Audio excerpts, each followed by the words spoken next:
لب یک قصه درباره مامی زیور و باوی حیدر. زندگی مامی زیور و باوی حیدر شیرین نگذره. پیر کمپیر سالای دراز اون بسر میبرند خیلی پنسه میروین.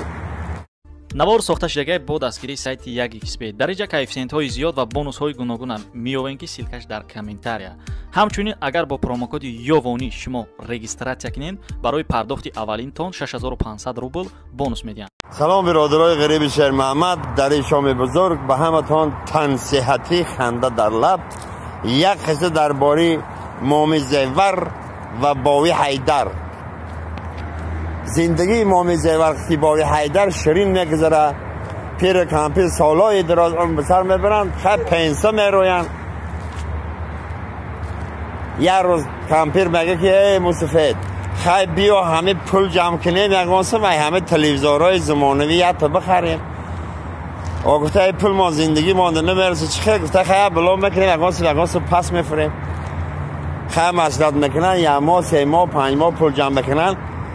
یه روز مصطفی در کار دیر میاد نسترینش هم دیگه جا کمپیر چه میگه؟ باوی حیدر در کجا مگردی؟ یه حصه آمدی رنگ رو تان کندگی یک گفته حالی به مختصر نقص کردم.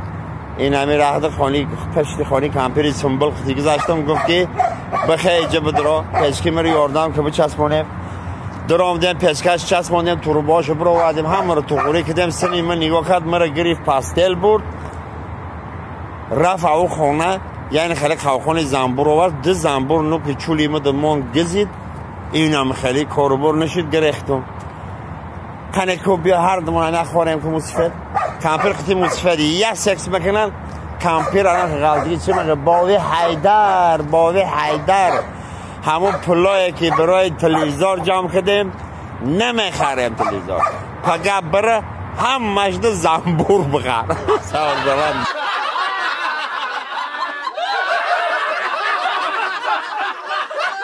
برادرای عزیز من برادر عزیز ما از شهر یاپونیا نامش سونجای به همه خاطر به میدان آمده است که شهر محمد یاوانی 4 مصرع باید او را پرواد به زبان تاجیکی کرده به شما پادپیسیکار رساند. کنگل جگیری و دنده چچاکی فیاسی کورا و اوزی گومی شکولال گومد یار منم عاشق ابروی تو عاشق یان قامت دلجوی تو صدقه شوم از قد و هموی تو مست شوم یار من از بوی تو اون اگر دوده دل بدی نده هم داده اونی داد گولی گده ننی ها